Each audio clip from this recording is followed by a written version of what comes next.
LPG cylinder ಬೆಲೆ ಏರಿಕೆ ಮಾಡಿರುವ ಕೇಂದ್ರ ಸರ್ಕಾರದ ವಿರುದ್ಧ ಕನಕಪುರ ನಗರದ ಚನ್ನಬಸಪ್ಪ ವೃತ್ತದಲ್ಲಿ ಯುವ ಕಾಂಗ್ರೆಸ್ ವತಿಯಿಂದ ಪ್ರತಿಭಟನೆ ಹಮ್ಮಿಕೊಳ್ಳಲಾಗಿತ್ತು.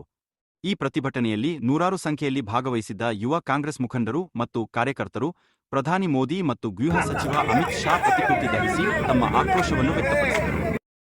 ಬರೆ ಎಳೆಯುವಂಥ ಕೆಲಸವನ್ನು ಬಡ ಜನಗಳ ಮೇಲೆ ಬರೆ ಎಳೆಯುವಂಥ ಕೆಲಸವನ್ನು ಮಾಡ್ತಾ ಇದೆ. ಏನು ಉಜ್ವಲ ಜ್ಯೋತಿ ಅಂತೇಳಿ ನಾವು ಕೊಡ್ತೀವಿ ಅಂತೇಳಿ ಬಡ ಜನಕ್ಕೆ ಎಲ್ಲವನ್ನು ಉಚಿತವಾಗಿ ಕೊಟ್ಟು ಇವತ್ತು ಅವರ ಗಾಯದ ಮೇಲೆ ಬರೆ ಎಳೆದಂತೆ ಅವರಿಗೆ ಇವತ್ತು ಮತ್ತೆ ಬೆಲೆ ಜಾಸ್ತಿ ಮಾಡುವಂಥ ಮುಖಾಂತರ ಇವತ್ತು ಕೇಂದ್ರ ಸರ್ಕಾರ ಮತ್ತೆ ಬೆಲೆ ಜಾಸ್ತಿ ಮಾಡಿದೆ ಸಿಲಿಂಡರ್ ಮೇಲೆ 50 ರೂಪಾಯಿನ. ಇದ್ರ ಜೊತೆಗೆ ನಮ್ಮ ರಾಜ್ಯದಿಂದ ಕುಮಾರಣ್ಣ ಅಂತ ಹೆಸರು ಪಡೆದಿದ್ದಂಥ ಕುಮಾರಣ್ಣವರು ಇವತ್ತು ಬೃಹತ್ ಕೈಗಾರಿಕಾ ಇಲಾಖೆಯಲ್ಲಿ ವಹಿಸ್ಕೊಂಡಿರ್ತಕ್ಕಂಥವ್ರು ಇವತ್ತು ಮತ್ತೆ ಅವರು ಕೂಡ ತನಗೆ 6,000 ರೂಪಾಯಿನ ಜಾಸ್ತಿ ಮಾಡೋದ್ರ ಮುಖಾಂತರ ಅವರು ಕೂಡ ಜನರ ಕರ್ನಾಟಕ ಜನ ಇಡೀ ರಾಜ್ಯ ದೇಶದಾದ್ಯಂತ ಇವತ್ತು 6,000 ರೂಪಾಯಿನ ಜಾಸ್ತಿ ಮಾಡಿದ್ದಾರೆ. ಇದ್ರ ಜೊತೆಗೆ ಸಿಮೆಂಟ್ಗೆ 50 ರೂಪಾಯಿನ ಜಾಸ್ತಿ ಮಾಡಿದ್ದಾರೆ. ಬಂಧುಗಳೇ, ಇದೇ ರೀತಿ ಮುಂದುವರಿಸ್ತಾ ಹೋಗ್ತಾ ಇದ್ರೆ ನಾವು ಎಲ್ಲಿಗೆ ತಲುಪಬೇಕು, ನಾವು ಏನು ಮಾಡಬೇಕು ಅನ್ನೋದನ್ನ ನಾವೆಲ್ಲರೂ ಕೂಡ ಗಮನದಲ್ಲಿ ಇಟ್ಕೋಬೇಕು. ಇವತ್ತು ರಾಜ್ಯ ಸರ್ಕಾರ 2 ರೂಪಾಯಿ ಡೀಸೆಲ್ ರೇಟ್ನ ಜಾಸ್ತಿ ಮಾಡಿದಂಥ ಸಂದರ್ಭದಲ್ಲಿ ಇವತ್ತು ಬಿಜೆಪಿಯವರು ಅಹೋರಾತ್ರಿ ಧರಣಿ ಜನಾಕ್ರೋಶ ಅಂತ ಹೇಳಿ ಇವತ್ತು ಧರಣಿಯನ್ನು ಮಾಡ್ತಾರೆ.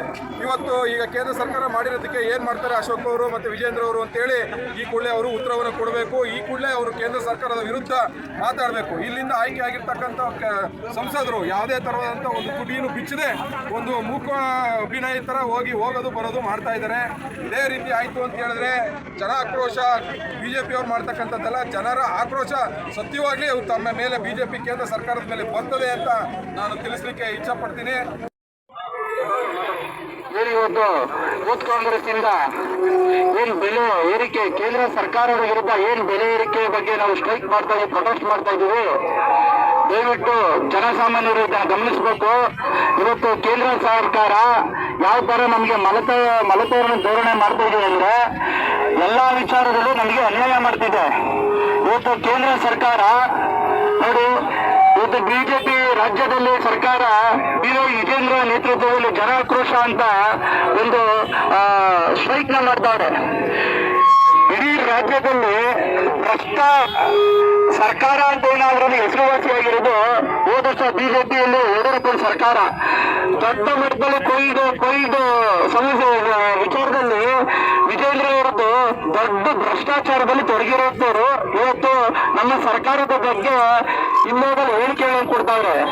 ಇವತ್ತೇನು ಕೇಂದ್ರ ಸರ್ಕಾರ ರಾಜ್ಯದಲ್ಲಿ ನಾವು ಅತಿ ಹೆಚ್ಚು ಟ್ಯಾಕ್ಸ್ ನ ಕಟ್ತಾ ಇದ್ದೀವಿ. ಇವತ್ತು ಅವ್ರು ನಮ್ಗೆ ಕೊಡ್ತಾ ಇರೋದಷ್ಟು 100 ರೂಪಾಯಿಗೆ 10 ರೂಪಾಯಿ ಭಿಕ್ಷೆ ಕೊಟ್ಟಂಗೆ ಕೊಡ್ತಾವ್ರೆ. ಅದೇನೇ ಬಿಹಾರ ಮತ್ತು ಉತ್ತರ ಪ್ರದೇಶದಲ್ಲಿ ಟ್ಯಾಕ್ಸ್ ಕಡಿಮೆ, ಅಲ್ಲಿ ಕೊಡ್ತಾ ಇರೋದಷ್ಟು ನಮ್ಗಿಂತ 2 ಪಟ್ಟು ಜಾಸ್ತಿ ಟ್ಯಾಕ್ಸ್ ಕೊಡ್ತಾವ್ರೆ. ಇಲ್ಲೇ ನೋಡ್ಬೇಕು ಕೇಂದ್ರ ಸರ್ಕಾರ ನಮ್ಗೆ ಯಾವ ರೀತಿ ಒಂದ್ ಕಣ್ಣಿಗೆ ಬೆಣ್ಣೆ ಒಂದ್ ಕಣ್ಣಿಗೆ ಯಾವ ರೀತಿ ಸುಣ್ಣನ ಹಚ್ತಾರೆ ಅಂತ ನೋಡ್ಬೇಕು. ನೀವು ಜನಸಾಮಾನ್ಯರು ಎಲ್ಲಾದ್ರಲ್ಲೂ ಬೆಲೆಗಳನ್ನ ಏರಿಸವ್ರೆ. ಒಂದು ಪೆಟ್ರೋಲ್ ಬೆಲೆ ಇರ್ಬೋದು, ಡೀಸೆಲ್ ಬೆಲೆ ಇರ್ಬೋದು, ಸಿಲಿಂಡರ್ ವಿಚಾರ ಇರ್ಬೋದು, ಸಿಮೆಂಟ್, ಕಬ್ಬಣ ಪ್ರತಿಯೊಂದರಲ್ಲೂ ಕೇಂದ್ರ ಸರ್ಕಾರ ಜಾಸ್ತಿ ಮಾಡ್ಯಾರೆ. ಆಮೇಲೆ ಎಲ್ಲಾ ಡೀಸೆಲ್ ಪೆಟ್ರೋಲ್ ಬೆಲೆಗೆ ಜಾಸ್ತಿ GST ಹಾಕವ್ರೆ. ಪ್ರತಿಯೊಂದು ವಸ್ತುಗಳಿಗೂ ಬೆಲೆ ಏರಿಕೆ ಮಾಡಿರೋದು ಕೇಂದ್ರ ಸರ್ಕಾರ. ಬಿಜೆಪಿ ಸರ್ಕಾರದ ಕೇಂದ್ರ ಸರ್ಕಾರದ ವಿರುದ್ಧ ನಾವು ರಾಜ್ಯ ಮಟ್ಟದ ಯುವ ಕಾಂಗ್ರೆಸ್ನ ಒಂದು ಆದೇಶದ ಮೇರೆಗೆ ಯುವ ಕಾಂಗ್ರೆಸ್ ವತಿಯಿಂದ ನಾವೇನು ಪ್ರತಿಭಟನೆ ಮಾಡ್ತಾ ಇದ್ದೀವಿ. ಭ್ರಷ್ಟ ಬಿಜೆಪಿ ಸರ್ಕಾರ ಕಣ್ಣಿಗೆ ಮಣ್ಣೆಚ್ಚುವ ಕೆಲಸವನ್ನು ಮಾಡ್ತಾ ಇದೆ.